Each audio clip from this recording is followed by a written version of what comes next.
The EP Podcast.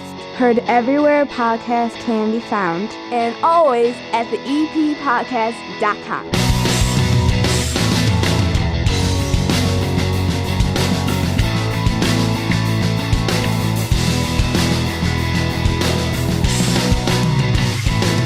The mayor of Evergreen Park, Kelly Burke, is on next week's program. If you've missed any of the previous shows, they're on demand anywhere podcasts can be found and always at the EPPodcast.com.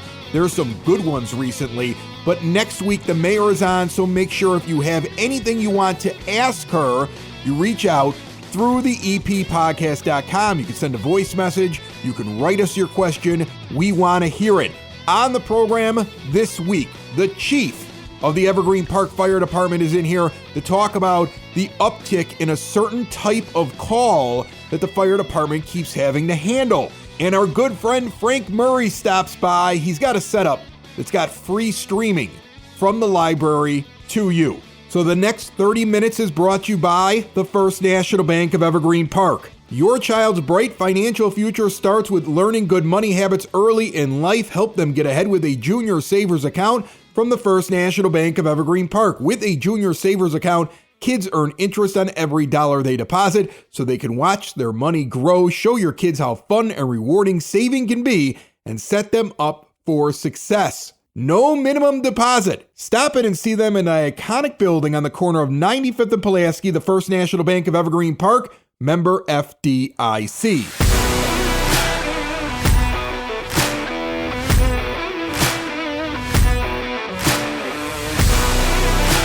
Sitting down here at the 9-foot homemade oak bar. It's his first trip to here. Like I've gone to you a couple of times. We've met out in public. We've been at events before. But the chief of the Evergreen Park Fire Department, Ron Kleinhaus, is down here. How are you, Chief? Good, Chris. Appreciate the invite. And you're right, it's first time. It's very impressive. I'm glad I finally made it downstairs. I'm glad you're down here. I know that there's a lot of things going on with the fire department. I see you guys are always very, very active. I know that we've got one of your lieutenants coming in here talking about an event in a couple of weeks. But something I want to ask you about, and I'll kick it off right away because I know you got a little list there and some things you want to go over. But my folks are parishioners of Queen of Martyrs. And now I'm hearing that Bernadette is finally closing, and that's another neighborhood in Evergreen Park. And there's going to be a procession of sorts with the cross and possibly the tabernacle, and everything after their last mass has to be transported over, and the Evergreen Park Fire Department is helping out. And I thought that was super cool, the idea that they're going to kind of have a little procession where these very important items from the church are moved over to their new home over at Queen of Martyrs. Our part of the procession is going to be to move the cross. Father Benedict and Assistant Chief Hojak have been working on measuring the cross, finding a way to mount it on the apparatus, setting up the procession with the mayor. I'm not sure what else we're going to be moving on that Sunday morning, but one way or another, that cross is getting mounted to a fire engine to be part of the parade that goes from St. Bernadette's to Queen of Martyrs. Sounds like a lot of pomp and circumstance. I know that they've asked parishioners over at Martyrs to stand outside as it comes in, almost like an honor guard. Like you might have a crowd that day. And we always talk about like the things like, safety and fire. And right now, as we're talking, your radio's going off in the background because you're always linked in and you're working even while you're sitting here. But the Evergreen Park Fire Department is also a big representative whenever there's something going on in the Village of Notoriety, a procession of sorts, an event like this, a parade, and I would imagine that that's become old hat to you. Yeah, I mean, naturally, every year they had the 4th of July parade. The firefighters try to get involved as much as they can in the community. We're also always part of all the village events, the now Oktoberfest and the Labor Day celebration in the park. So the guys try to get involved whenever they can. A few weeks ago, and maybe longer than that, the library brought back their little sip and taste. I'm not exactly sure what the title of it was. I don't know exactly what it is. Yeah, we had a couple of drink it amongst the boys. A couple of our guys that were over there cooking some stuff for them and got some pretty good reviews. So we stay pretty busy. So I have an uncle who's a CFD. And, in fact, he retired recently. And when I was younger, I got to go hang out at the firehouse. And what I learned was that firemen love to cook. Like they really do like to cook. And I know that the way that your department is set up is different from Chicago. Are they? They're part-time, right? Or Right. they're not really. They're staying overnight. Right. Like it's not like hometown where a siren goes off and they're running over there. So they are staying overnight. So they probably have kitchens and they probably like to cook. And I noticed that whenever I visited my uncle, there was a giant pot of chili or somebody was like cooking a pig. I mean, like, and I noticed at all the events, these guys are in a big huddle around a bunch of grills and they're cooking. Is it similar over at your department? I mean, we have two shifts, a day shift and a night shift. They work 12 hours.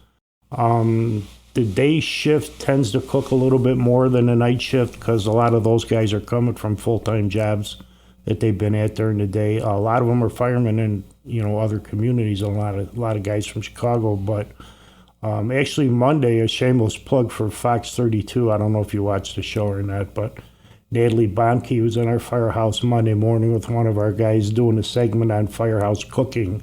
Interesting. She's been doing. What are they going to feature? I think it airs May 8th. I think it's a morning news segment, a regular segment on the morning news.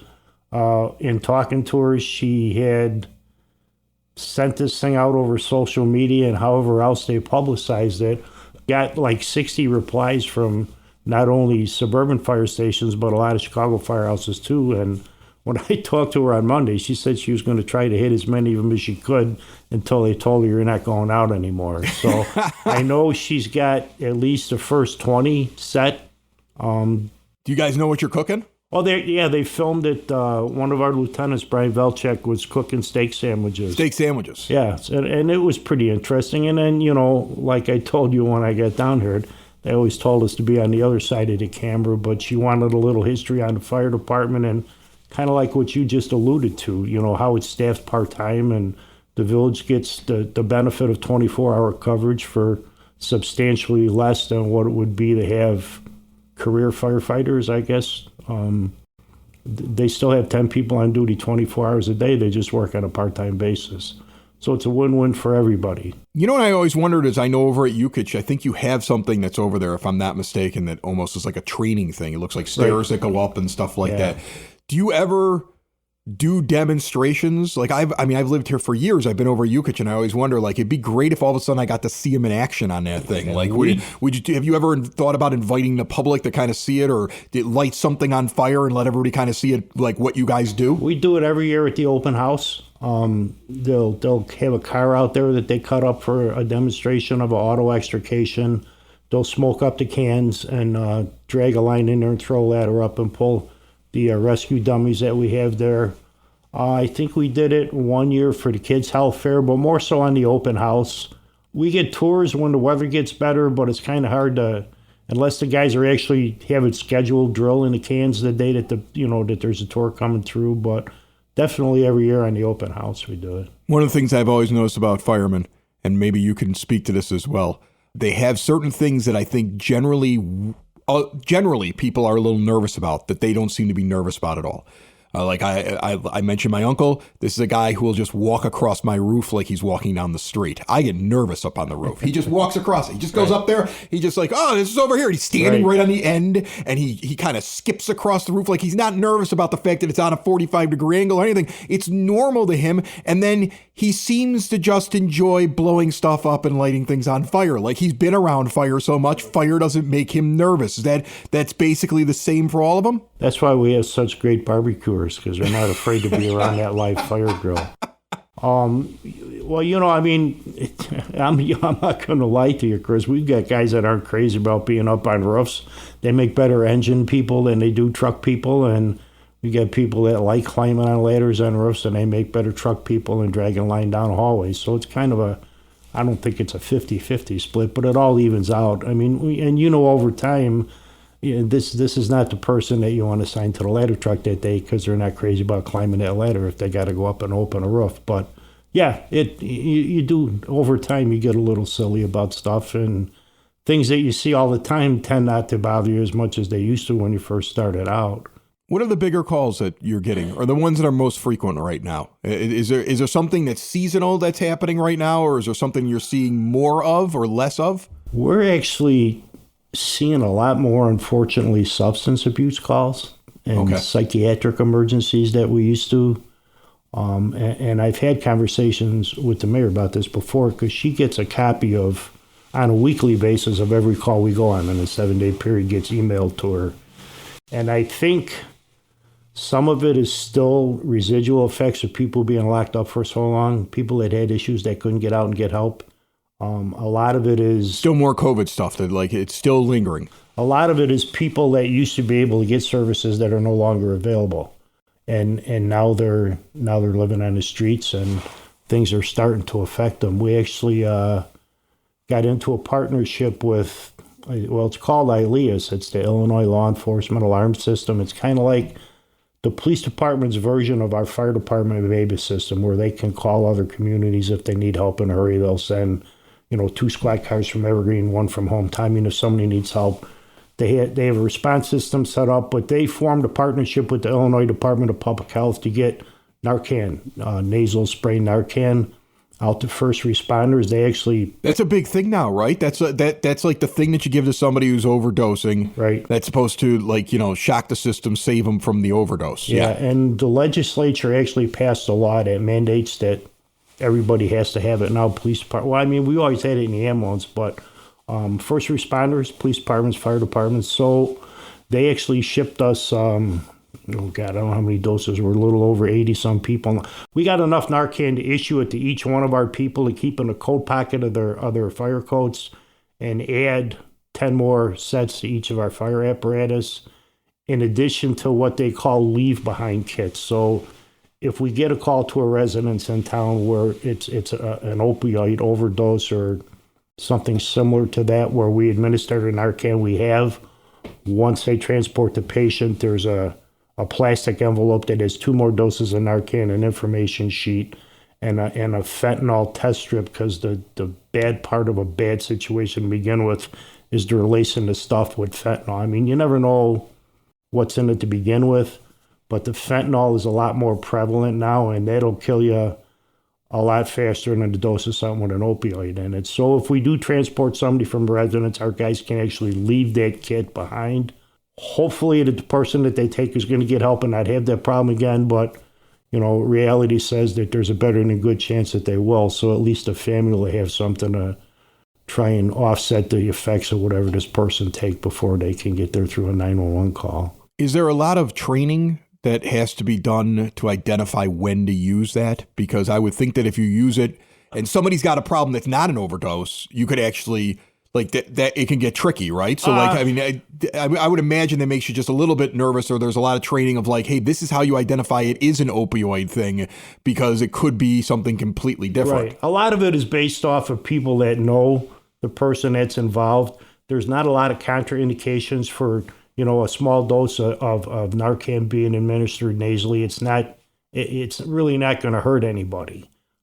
So better to err on the side of giving it to them and not giving it to them. But yeah, there's, the training program for the kits that we got. I mean, and all of our people are trained because they're on the ambulance anyhow. So we carry it on the ambulance.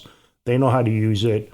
It's just something that they got. If they pull up, if an engine or a ladder company gets assigned to an ambulance call before the ambulance gets there, they've got the stuff to start working on somebody before the paramedics arrive. So, but yeah, there's a little bit of training that goes on it, because the doses that we carry on the ambulance are different than the doses that we get through the grant program. Basically, it's a nasal administration versus IV. So, yeah.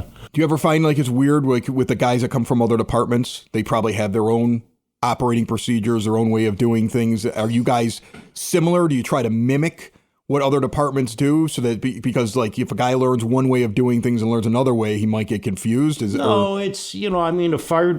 actual fire department operations are the same. I mean, it's the same tools and the same equipment, different type of apparatus maybe. So, the roof saw might be in this compartment on one truck and on the officer side of another truck. I mean, we're all carrying basically the same stuff.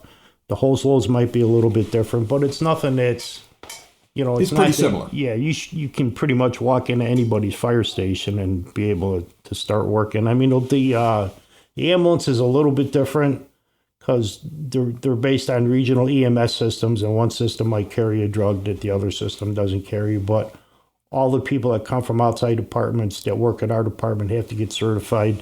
In our system, it's a South Cook County EMS system out of Ingalls Hospital. So they have to, if they're not in our system, they have to test in our system. A part of that is learning the stuff that we carry. So it's not that big of an issue.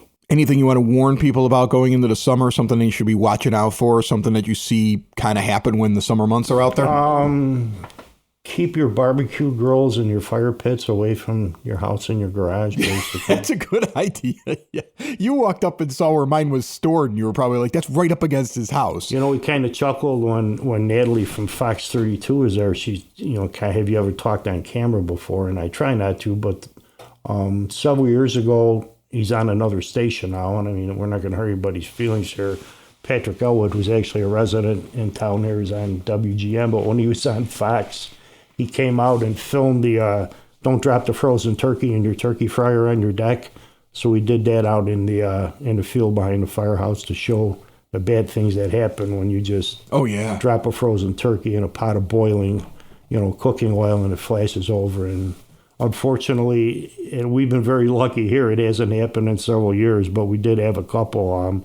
I think people with turkey fryers finally got the message to keep them away from their house outside, and their children. Right. Let's be honest. Like, that's why I've never done it. I've never done it because of like the idea that like if I do something wrong here, I might wipe out one of my children in this thing. Yeah, so I've never used them. I think one of the kids actually asked a few years back, like, why don't we ever try this? And I'm like, because of you. That's why I don't try this. And we've actually had, recently last year, we actually got a couple calls for people that they don't want to stand in the rain with their grills, and they dragged them into their garage. Oh, that's a terrible idea. Not that it caught the garage on fire, but the neighbors see the smoke pouring out this guy's garage, and they're calling in, my neighbor's garage is on fire. Right, and that guy's lucky he doesn't get carbon monoxide poisoning. The guy's sitting in his lawn chair in the back watching. So the important safety tip is don't put anything that has flames on it inside or under a structure. Don't screw around with your grills, folks. Right.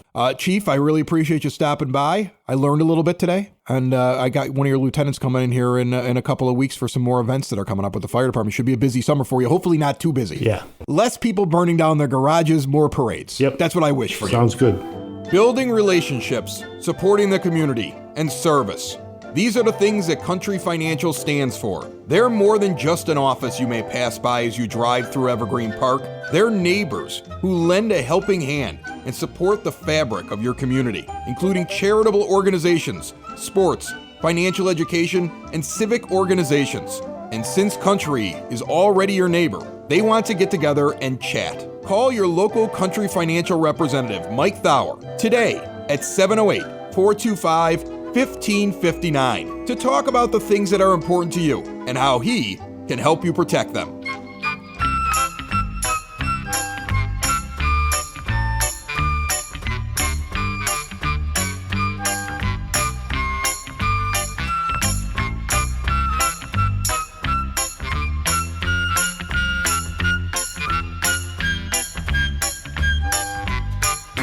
It is now time for your EP podcast Word on the Street, brought to you by SidSauce.net. The only place I get my hot sauce from is Sid Sauce, and there's always a new flavor to try. I don't care what you're making, there is a Sid Sauce for it. I just put it on a spoon and eat it from time to time. I like hot things. The pepper's grown in Evergreen Park. It's delivered to your door here locally for free. See everything they have at SidSauce.net. The Evergreen Park Farmers Market is reopening this week on May 2nd. Yukich Field, 88th and Kedzie. Kicks off at 8 a.m. going until 1 in the afternoon. Throughout the month of May, the opening month, experience all things spring and check out the vendors' spring plants and flowers, all brought to you by the Office of Citizen Services. Farmers Market is every Thursday, 8 a.m. until 1 through October. And remember to register for Waste Not's curbside compost collection service. We had them on just recently talking about this program. It's really cool. Folks can pre-register now. The compost service begins June the 3rd. There is a link directly to the registry at evergreenpark-ill.com. Little Company of Mary, OSF, is having their Mother's Day Breast Cancer Walk on Sunday, May 12th. $40 adult registration, 18 and younger, the kiddies, $20. You get a t-shirt and you're supporting a wonderful cause. Plus, hopefully you get a really good day to walk around just outside of Evergreen Park in Ridge Park. If you have any questions, want more info, email info@bbcwalk.org or give them a call at 708-229-5022. Frank Murray is sitting down here at the 9-foot homemade oak bar. How are you, buddy? Chris, I'm doing great. So I had a question for you that's been kind of rattling around in my brain. Thanks for having me, too. Of course. You don't need to thank me. You're such a regular, I don't even worry about you thanking me. You just stop by anytime you want to. By the way, Frank is an assistant coach on my kids' Little League team this year with the Evergreen Park Baseball Club. All right. And yesterday, he's standing next to me before he goes into the dugout. I'm not coaching. At that age, it's like herding cats. I can't do it. Okay. I did it with the older kids. I'm not going back into that again. It's crazy, right? And you saw that, yes. You felt that yesterday as somebody in the dugout. Yes. But he walks up to me and right away, he's like, I can't find my cell phone. And it immediately dawned upon me that he was outside of his normal work hours and didn't have the big giant lanyard with the chain with his little name badge that he always wears when he comes over here. And all of his possessions aren't wrapped around his neck. And now I understand why you do it, because the moment your possessions were not wrapped around your neck, you lost one of them. It's true. This is true. I did not get my phone back until about 9 o'clock that night when my wife dropped it off to me at my daughter's softball game. I love that. This is why I have to keep things on. That's why things are attached directly to you. I absolutely love that. In like 10 years, I'm going to be that person that has Velcro all over his body and pulling off his phone from his Velcro. I've been doing a lot of stats research here for the company, not only for the EP podcast, but also for Sox in the Basement and Southside Pod and the other podcasts that I produce down here. And I was thinking about you coming on the show, and I was wondering, do you actually keep track of how much the library is used? You know, because it's not like you have a turnstile. It's not like I have to give a ticket, right? But I would imagine as the guy in charge of the whole thing, you're aware of when there's foot traffic, what people come for, what people use, and where you got to put your personnel. Yeah, it's a great question, Chris. Every year we have to report it to the Illinois State Library, and then we also report it to the people of Evergreen Park. Right now you can go on our website and check out 2023 by the numbers. It lays out, we got a really beautiful infograph that goes over the usage of the library.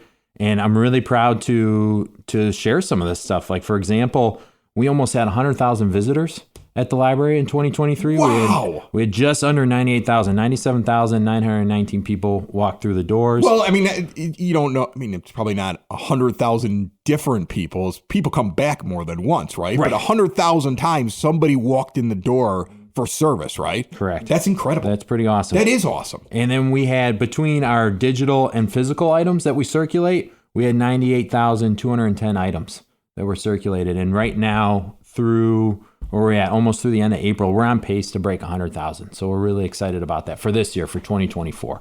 Now I hear those two numbers, right? And it seems to me that on average, that means every person basically grabs one circulated item. Is that?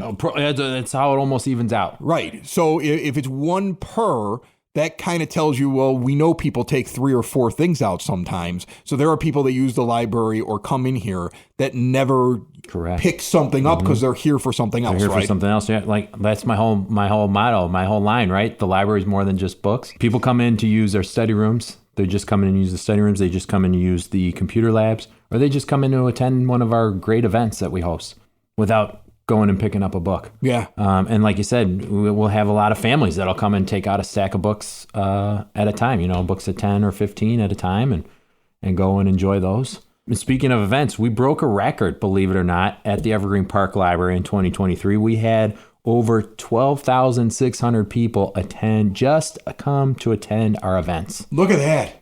Yeah. It's pretty awesome. I got a few of them when they came for how to make a podcast. For the EP I got podcast, a few. yeah. I got a few. I didn't do as good as the crowd that showed up for the guy who was doing the beer tasting. That place was packed. That was packed, yes. You got snacks and beer. And I was like, that was kind of I'm not bringing snacks and beer. I'm just talking about podcasting. Just talking about podcasting. Maybe next time I'll bring some beer. We'll call it beer and podcasting. Room only then. If I go beer and podcasting, I think I can beat that guy. Mm-hmm. Yeah, there you go. Sure. Yeah. There you go. So when you get these numbers, Mm-hmm. first off, you make them public. I'm sure you're required to do that. That's why you put them up there, right? Because you're a government agency essentially. But do you get people that ever look at them online and call you up with questions, or is this just something you have to put up? Like, you got a guy who calls up and be like, "Hey, hold on a second now. I'm sitting at home with my abacus, and these numbers don't make any sense." No, what we are required to report to the Illinois State Library. Okay. And just out of an abundance of transparency and to show off how our public library is being used, we post it online. Okay. For people to see what's going on at their library. So we're very excited to show that off, and not just our physical use, it's the virtual use as well. So we're really excited to see the trend that it's going. So folks, keep on coming out to the library and enjoying your library. So give me a reason why they should come out to the library. What do we got coming up here in the month of May? So in the month of May, we are launching a new service at the library where we're allowing folks to check out for a week a Roku streaming stick that comes loaded with access to Disney Plus, Hulu, and also the library's free streaming platform called Canopy, which with your Evergreen Park Library card, you can log into that account and get access to over 20,000 titles. I don't need a Disney Plus account because I'm getting Disney Plus. It's like a library account already. I'm just plugging it in and You're using just plugging it in, and then you can access it through your smart TV. All right. Here's the question I have. Yes. This is the first thing I think of. Yes. People are going to steal it. No. Well, No? I mean, yeah, people are going to steal it. But here's the thing. Yeah. Somebody gets this service. Uh-huh. They plug in the Roku. I use Roku. Like, that's what I do. I have a Roku ready TV, and then the other TV has a stick. So, I mean, I love Roku because I cut the cord a while ago. Right. I have no cable TV. My live TV, I use an antenna. Because something I learned was that with these smart TVs now, that old antenna from when you had it in college, that works again. Even though the digital thing is like been upgraded, you don't need a special antenna because the smart TVs are so good. You can just use your old rabbit ears. If grandma and grandpa have one in the basement, go get it. You got live television right there. Ready to go. You can do it, right? So I cut the cord a long time ago and got off all of it. I don't even have like any of the services that do television because I can get everything I want through the streaming services. So first off, folks, you're going to love it. This is what I use. It's great. You're going to get addicted to it. And that's, I mean, you really are. And then you're going to want to get your own. Right. But I know that the history of what you watch shows up immediately. Yes. Right? Yes. Okay. Disney, not so concerned about. Hulu has some adult things that might show up that maybe aren't perfect for like a 5 or 6 year old. Are you guys scrubbing that? Yeah. So if the guy beforehand watched like American Horror Story or something that is going to pop up as a preference that's like scary or something like that, is that going to get wiped? Great question, Chris. Yes. That's on our to-do list. When the item gets checked out, we're just going to erase that back to what it was beforehand. This goes back to, like, I had the same concerns when you started letting people have laptops. I was like, oh my goodness, the things that some people are going to use these laptops for. You don't want anybody using that search history. And then going on it again. Yes. Why do I have so many Very pop-ups? well might be the case. Yes. What's going on here? But no, and that's the reason why we started the service, is because we're just hearing more and more from people, like our DVDs. They're not circulating as much, and everyone's like, we're moving on to streaming platforms, and that's where it's all at. So we've upgraded our services to include Canopy, which is a digital streaming service that you can download on your smart TV. And now we're adding the Roku streaming stick. I'm sure you also have to be very careful with the idea that I know with Roku you could subscribe to other things. Right. Yeah. Because so we've got with your Roku account, right. So you don't want somebody all of a sudden subscribing to 15 other things on the library. Yeah. All of a sudden it's HBO Max. Yeah. I mean, if you notice that, like, you come up with a brilliant idea. You're like, you know what? We're going to do something for the community. And my mind goes, this is how I would exploit this for evil. Like that's Chris, how that's why I think. come on to see that evil genius side. That's how I think. I'm like, oh, I know how I would use this. We've got everything set up for parental controls and password protected, so no one can get on and purchase another streaming platform or whatever. If you've never streamed before, this is a great idea. You should do this. Right now, I'm going to tell you, my folks couldn't figure it out. I'm the one who got them like into the Roku thing. It's all my dad uses. In fact, I laugh at him because he still has regular cable, and I'm like, what do you watch on regular cable you can't get? And he can't come up with a reason. That's how hard it is for him to switch just straight streaming. So, and we've got a great set of instructions in there to literally walk you step by step from taking which cord goes where into what port on your TV. Yeah, it's pretty easy. And then you plug it in. And then we've got, we also have a book librarian service where if you're still struggling, we'll sit down with you one-on-one and walk you through the steps. Yeah, you're going to find it very easy, folks. All right, we spent a lot of time on streaming. Yeah. Let's talk about what else you got going. All right, well, I got to do a quick shout out here for not an event in May, but June 1st, Saturday, June 1st from 2 to 4 p.m. It's the return of our summer reading kickoff party. We've got a lot of fun planned at the library. Culver's is one of our sponsors, and they're sponsoring their delicious custards. So come while supplies last. It's limited, but make sure you're, hint, make sure you're one of the first 200 people there, and get in line for the Culver's. 200 custards. Get there while you can. Do while you can. Get there while you can. You know what's funny is that like you really got to be careful about that. Like I just saw, on Facebook, I barely use it, but there's this thing that shows me my Facebook memories. There was a principal maybe over 10 years ago at Most Holy Redeemer, many principals ago, okay, not Dan Turney, who's over there, great guy, who did an icy machine. And in my memories, it popped up me laughing at the absurdity of people because they did the icy machine and not everybody was able to get an icy because they ran out. And parents went nuts. Like of all the things you could be concerned about, this was the end of the world because some kid couldn't get told, hey, sometimes in life, you're last in line and you don't get something. We couldn't teach that lesson. They went after the poor principal, who I don't think lasted very much longer at the school, all because of an icy. So I want you to retain your position. Thanks, Chris. At the library. I would love to too. So make sure people know first 200. First 200, folks, while supplies last. Make sure the first 200. We're also going to have, thanks to another generous sponsor, Sean Kelly from State Farm, we're having a petting zoo. There's also a dry ice demonstration, and we have a video gaming truck as well, all to promote summer reading and get kids excited about signing up, and adults too. Kids and adults. Sign Nothing up for gets summer kids reading. wanting to read in their free time than playing video games. Hey, however we can get them in, Chris. However we can get them in.